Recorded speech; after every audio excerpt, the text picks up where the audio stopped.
I'm Rebecca Kaykas-Wolff. I'm a corporate marketer, the salon curator, and your host. Today I'm joined by someone whose life is literally shaped by motion. She's a choreographer, educator, and the artistic director of SF Danceworks, Dana Genshaft. From the Kirov Academy, and please correct me if I have not said that right, Dana, followed by the Paris Opera to the stages of the San Francisco Ballet, and she's now leading one of the most vital dance institutions in the Bay Area and maybe even the US, and I'd love for her to talk more about that as well.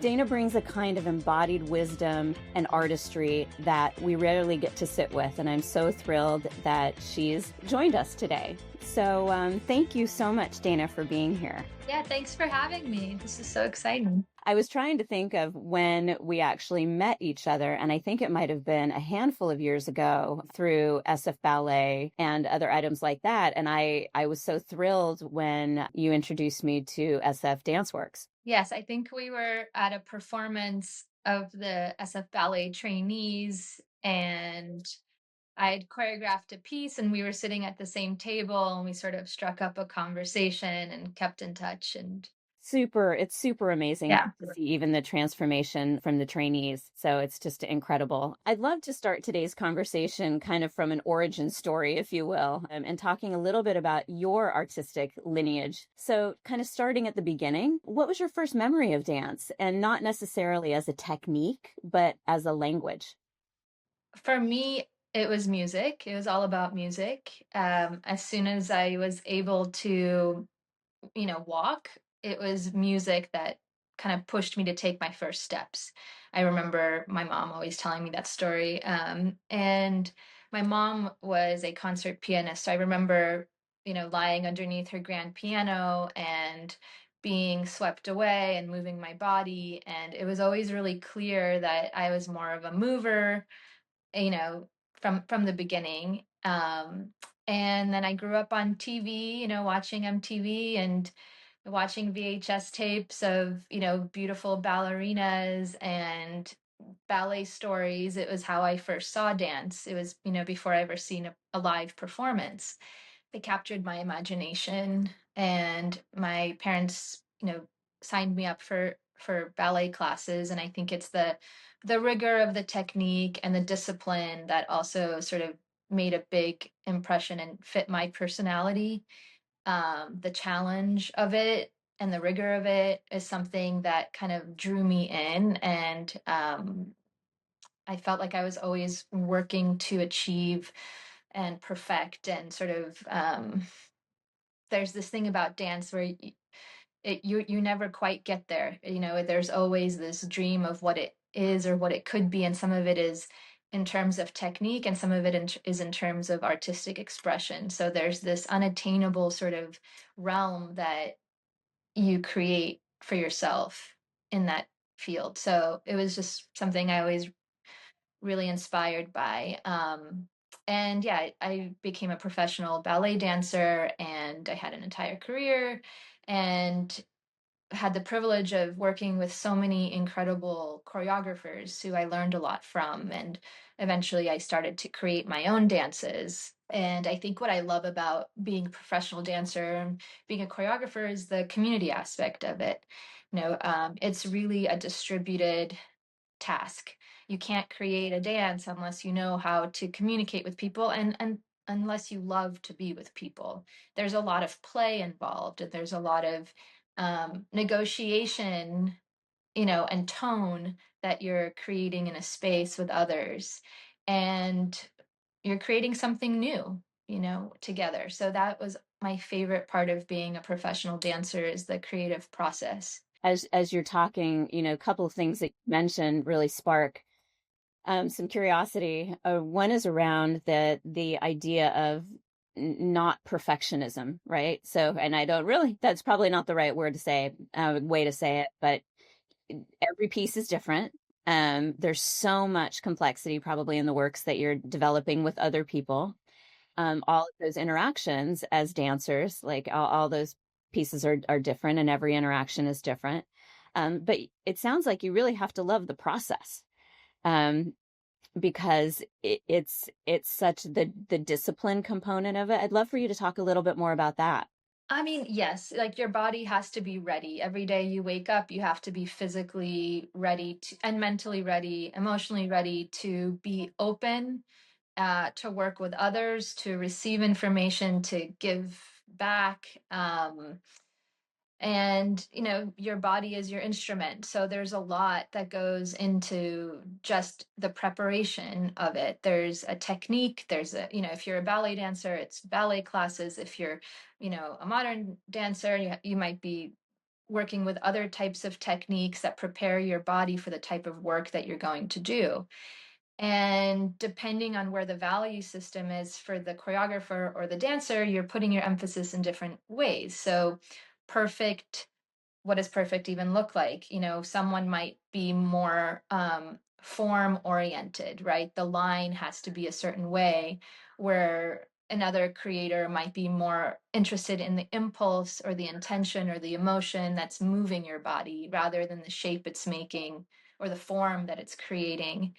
um so there's a lot of, like, different people have different interests in what they think is beautiful in dance, and so that makes it exciting as a dancer to work with a variety of creators. Oh, I love that. And by creators, can you define that just for our audience a little bit more? What do you mean by creators? So a choreographer is somebody who is basically the director or the leader of an artistic vision for a dance.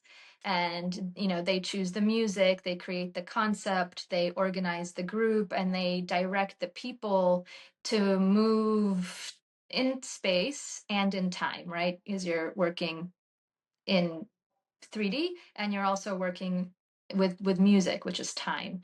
Or maybe there's no music, there could be dances without music. But there's a lot of specificity eventually. I mean, people work in different ways. Sometimes they're very free and then become more specific, or other creators or know exactly what they're doing step by step. And again, like, it has to be this way, it has to be this way. The specificity is it ranges depending on who you work with, but a choreographer will have their own process, distinct process that will produce a very specific kind of work, A body of work. That's a amazing. body of work. Yeah. Yeah, no, that's incredible. I thank you for describing that. You're talking about movement and different kind of pathways to produce a different type of creative art form or body of work based on that choreographer's vision and process. So that moment, that movement might become a metaphor. It's super powerful in the creative process. I'd love for you to talk a little bit about how your training at Kirov, am I pronouncing that right? Yeah, the Kirov Academy. Or the Paris Opera, or even later at SF Ballet when you were dancing there, shaped the way that you lead. So you're a choreographer and you're an artistic director. So based on all of your experiences, how have those shaped the way your leadership is? I mean, again, dance has a lot of discipline embedded within it. But also, to create beautiful dances, there's a lot of play that needs to be a part of the process and a part of the performance process. So a great performer will know how to take a work and elevate it and stretch it. And every night or every, performance is a little different, because it's not a movie. It's not, a machine. These are human beings. They go on stage and they react to maybe even live music. So the breath might be different. The cadence might be a little different. A look, a gesture. These things create a story, and that is all about the connections in between, right? And so I think, in terms of leadership, I guess, how do I create structure for the group? What is tangible? What has to be set in stone? What is there to support, uplift, protect the group, create access to our audiences? But how do you respond in real time to the call of human beings? What you're really working with people. What we're doing is, in the moment, we're together creating. So I think leadership is about trust, developing trust, and developing maybe, like, we're loyal to each other, after a time. I love that right now with Danceworks, artists are coming back year after year, or audiences are coming back year after year. They kind of know what to expect, and they do give you stretch, right? If problems arise or something is unexpected, people with that trust you are more willing to extend themselves outside of their agreements and contracts.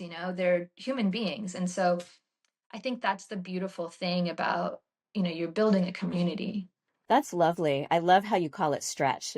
It's such a dance term, but it's also something that in business we do that. We base it on, relationships and friendships. You and I met in kind of a social context, and then kind of worked together in certain capacities. And thank you so much for being here again and sharing your thoughts. I am curious, like your leadership ethos completely makes sense. Was there something specific though from your training or times at any of your like previous companies when you were a dancer that led to the way that you lead others? Like, did you get a nugget of wisdom from those artistic directors that you worked under that helped shape and form your leadership? I think so, for sure. I mean, one thing that I really admired, as I danced under Helgi Thomason, so the former artistic director of SF Ballet. And I was really, really lucky to be a part of that company when he was solidifying his curatorial footprint, right? This idea of a mixed repertory company that focuses on ballet, right? What is the history of ballet? Where is ballet today, and where might it be going? And I remember as a dancer how much I loved that concept of presenting dance through a historical perspective, but allowing the curation to go into emerging artists and investing in, the future of ballet. And so in some ways that is a major influence on SF Danceworks. And Helgi, he was a quiet man. He let everybody do what they needed to do. He was not overbearing or micromanaging. He set up a level of a high standard for everybody, but he was really, really interested in creating spaces where artists felt free. And you And were able that's, to embody that. I think so, right? That's where I grew up. Yeah. That's my playground. That's where I thrived Yes. and became an artist or a professional. So that's what I carry with me. I love that. You do have just your demeanor is such a sense of calm, much like Helgi's. And as somebody that's watched your performances ages ago, as well as watched so many different works of Helgi's, the symmetry and the kind of calmness in the way that works were produced. I saw it from SF Ballet, and I've been lucky enough to see the work that you've helped produce at SF Danceworks, and it's beautiful, and I can see that relationship. So thank you. Thanks so much. Beautiful. Yeah. I'm curious. So now that you are artistic director, right, at SF Danceworks, in addition to other things, I'm curious, like with respect to what you are building, not just in terms of the performances. We talked a little bit about kind of the artistry, but what are you building in terms of culture amongst the people that you work with? And why is contemporary rep so critical in your line of work? And in dance in particular. So maybe you could define why the company is different and why that's so meaningful, and then as a leader what you're building in terms of culture in that company, so to speak. Does that make sense? Sure. Yeah. So, I mean, contemporary just means new. Essentially, what contemporary dance is it pulls on different lineages of dance. So, modern dance, and in our case this year, commercial dance, and different influence. Ballet is an influence as well. And so, a lot of these systems actually have contradicting elements to them. So, where for just simplicity, where modern dance, might be really focused on being grounded and being weighted and everything that is kind of rooted from the ground and up. ballet is about being as lifted and high as possible and symmetrical and on balance, where another system of dance might be about falling off balance and using momentum to never be on balance. And so, how do these elements come together and how do they interact? And they're kind of contradictory. And so, contemporary dancing, contemporary sort of choreographers at one point started mixing these ideas together. And there was a moment, I think, where contemporary dance kind of has a look or has sort of this like identifiable qualities to it. However, it's still very much a living, breathing, evolving sort of genre of dance that's why I love it so much, is that anytime you put a new ingredient in it, it changes what it is, right? So it's a little different. So this year with season 8, Yu Yin is a choreographer based out of New York. She's pulling on, Chinese folk dance and that mixing in with contemporary dance technique and what does that create. And the Jaw Collective are like really kind of interested in stage dance, but they're bringing in their influences from commercial dance and hip hop, right? So all of these things really kind of change what dance is, and so that's what I'm interested in. And I think culturally what it does is it keeps us sort of on our toes and open-minded, that we know there's not just one way or one identifiable way that dance looks or who participates in it. It's always changing. What does the repertory element mean, and why is that so critical, and why is that so different with what SF Danceworks is doing?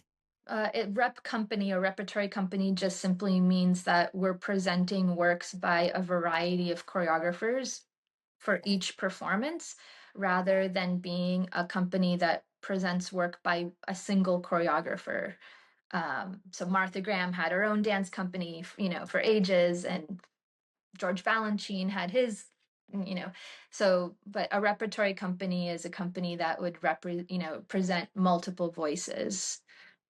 When Yeah. you first described that to me, I was so blown away, because my understanding too is that that's not always easy. And so when you have an opportunity to show new works, that's really nuanced in kind of the dance business, if you will, because it's mostly companies that have their own body of work. Is that an accurate?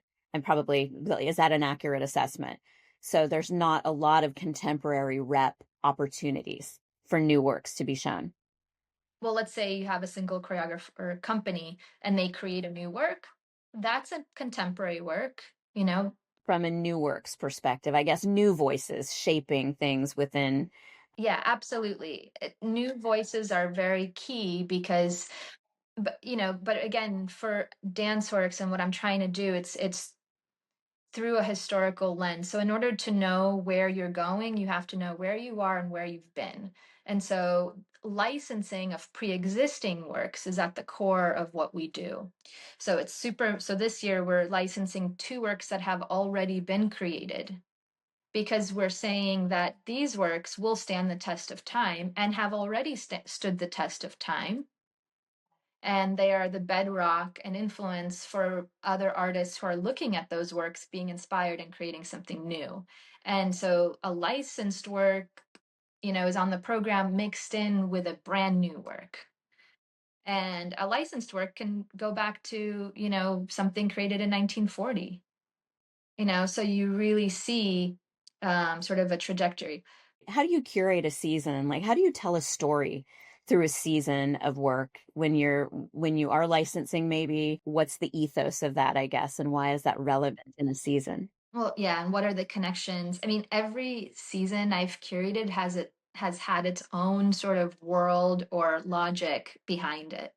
And this year it's really kind of focused on really the future. So our sort of motto is past, present, future of world-class contemporary dance. That's kind of what I try to do. So each program so far has been really focused on something from the past, the present, future. And then this year we're really in the present and future with season 8. These are really artists that are like on the precipice or emerging or sort of have been around but are just really kind of brand, new to the scene, so to speak, and are already changing and shifting the dynamic or bringing in ingredients that are changing how contemporary dance was seen maybe in the past. And I guess for this year, I felt like if there's a moment to uplift and give opportunity to artists who are emerging or who are alive, because not always, sometimes you license works by choreographers who have already passed on, right? This is the moment to do it when the arts are sort of like under attack and people have a hard time paying their rent or maybe aren't, able to make ends meet. So let's put the money towards people who really need the work and who are doing things and who are on the at the beginning sort of part of their career. And I think embracing them in this moment. So it's a fresh program, super exciting, very youthful, very energetic. That's actually a really amazing perspective that a lot of us don't really think about as much. It's like, how do you actually support the individuals and artists living now so that they can actually develop a book of business and a book of creative, like, um, body of work to move their career forward and be relevant in the time that they're living. That is that's an amazing thing, is to support working artists. And we get to be a part of their origin story. We get to be a part of their beginning and develop a relationship with them when they become sort of established and all of that. They're going to look back on this moment and we'll bring them back, so they may have started out as being part of the future, and then they become really like leaders in the field and eventually artists that others look to. Is that kind of part of the ethos or legacy that you have for SF Danceworks, is to be an origin story for new works and to be one of those platforms that's serving new talent, and being an incubator of sorts, like thinking of, we're here in Silicon Valley, thinking about like incubators and how you incubate amazing, innovative ideas. You're doing that at SF Danceworks. Is that part of your legacy? Right. It's literally investing in people, and down the line, those are going to be the leaders. They are going to be the ones who are going to be shaping things. And we're trying to create a hub in San Francisco for contemporary dance. That's amazing. Do you find that the tech community leans in? What could be better in terms of maybe fundraising in the area? Or have you seen kind of innovative successes in terms of fundraising and supporting what you're building? I think that it's definitely getting better. I think that I'm seeing more tech community or maybe like younger people at performances, and they're taking ownership of their experiences and enjoying them, right? And so they feel like the arts are a part of why they live in San Francisco, and it's a plus to being in this city and being immersed, um, not just by one company but multiple companies and multiple types of art forms. And I think that it's slowly starting to become a source of pride, for the tech community, I hope. And I do think that, just by in an organic way, communities mix, people know people, like we go to parties, and my husband works in tech, right? So that's really fun because him and his friends will automatically like come to the shows, and we're all sort of like together all the time, and you're learning and you're telling people about your line of work and you're sharing. And so that's a really cool place to be. I think it's only going to get better. um those walls need to sort of break down. Yes, it's interesting. San Francisco is such an interesting mix. It's a very unique landscape for business, art, innovation in every single pocket, healthcare, financial services, even the salons that I host and you've attended, which has been Yeah. amazing. The Yeah. diversity in the audiences in those salons are kind of what make the secret ingredient. And I actually think that that's why San Francisco is so unique. Um, I'm Yeah. curious that uniqueness, is it also something that's hard when making dance here, or is it kind of a unique and sacred value add? I mean, I think it is hard because just real estate here is hard, right? So for artists to rent a studio is extremely expensive. I have this idea or theory that why not bring the process or the arts, into the spaces where tech already is, right? So if there's vacant buildings or there's atriums or, lobby spaces, you know, why not bring the arts into those spaces? And I think that it's important when you're building an audience that you allow for them to learn and understand what it is you're doing. And in some ways, I think, these salons or salon type experiences when you're sort of breaking things down allows people access into how things are made and what the structure is. And I think engaging intellectually for people to wrap their minds around how things are created, I think is really important before they can go into an audience and just sit through a 2-hour show and, have questions. They want to know what it is they're watching. They want to understand it. Because so many of us, especially if you're in business, right? Yeah. You don't really understand how the arts are made. So even when you were breaking down the different types of contemporary, right? Or ballet is up, you're thinking about up, and other Yeah. like the movements are down. I would have never thought about that. Like I've seen it, I've been a fan forever, but I would have never thought about that. Now I'll always think about that, and just Yeah. and look for those, and that the the how things are made element is just so appealing, especially in a maker city.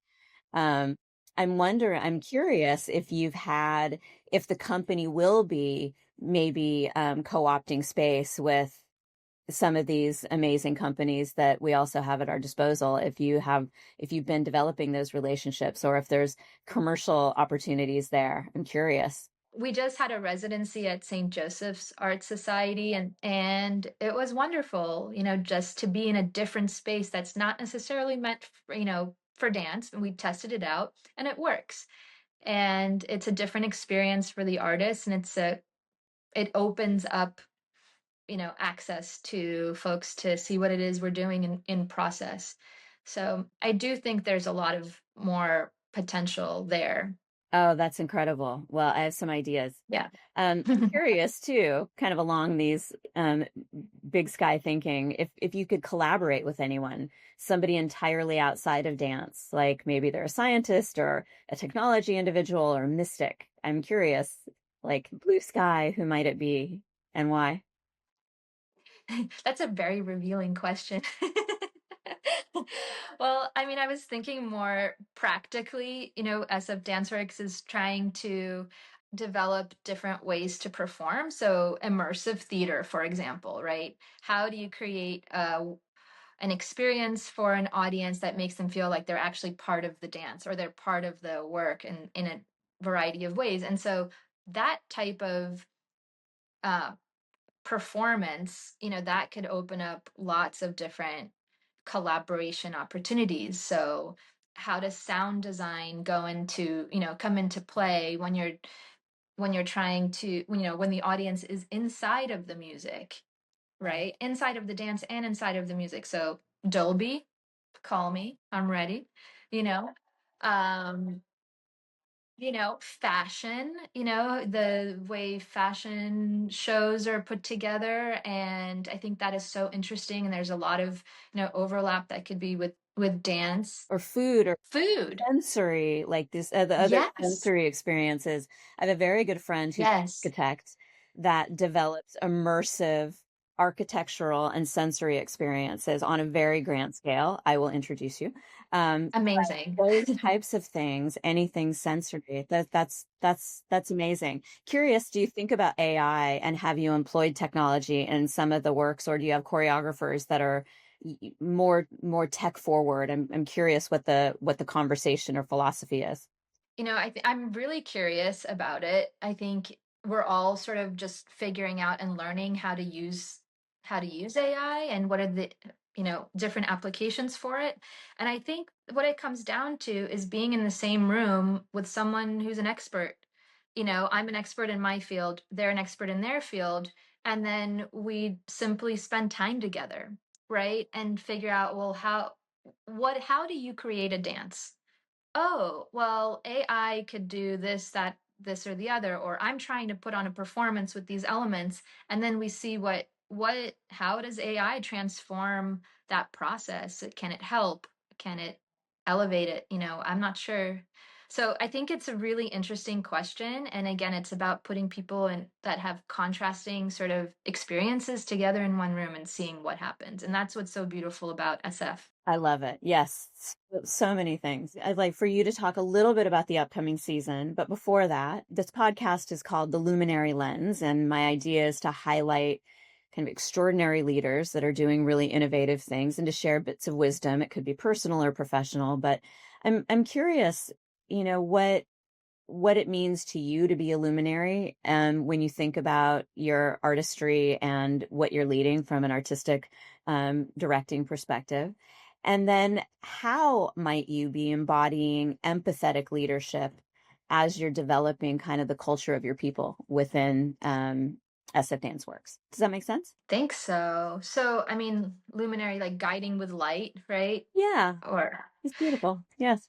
yeah, guiding with light and leaning into connection. And I think that's what I'm trying to do. And, I love it's harder than you know, how do you show up every day and how do you literally touch someone in a way that can affect their life? you're still running, you're championing a commercial program, right? And so you're still results oriented, um, but you are dealing with humans and a very emotional, probably art form, right? And so that empathetic leadership component is core to what you're developing. I think it's really important to know that it's never going to be perfect. There's always going to be challenges. But what are the systems in place that allow us to be heard, that allow us to feel safe, that allow us to, yeah, just feel like we belong and that we can pivot and change as a community and make different choices together, right? Because otherwise, what's the point of doing what we're doing if it's not you know, s- elevating or improving the quality of our life somehow? And embodying that culture. So it's not just the product that you're putting out, but you actually embody that culture. I like how you talk about systems in place in order to make sure that you're affording all of that to happen.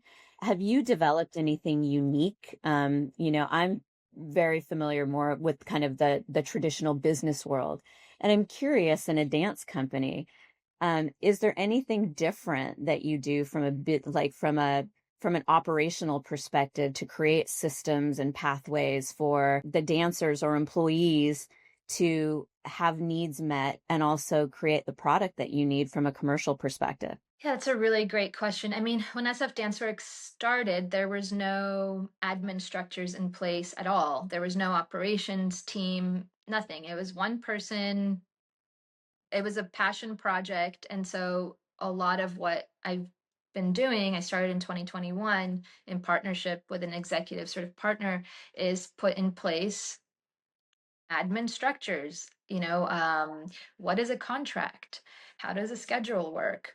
What are the needs of just really, really fundamental basic things. But as you start to outline and go into the details of everything, you're considering not only what you're getting as an organization, not only sucking people dry, but like, how is this artist going to pay their rent? what do they need, in order to commute from here to there, in order to prepare their body in the morning? Where can we stretch a little bit more with what we have, right? With our resources that we have. And so, for better or worse, what I try to do is I'm like, look, this is what we have, this is what we have in place. But if I can pick you up and give you a lift from the studio to your house, I'll be there, or if you need groceries, you know, I'll help you.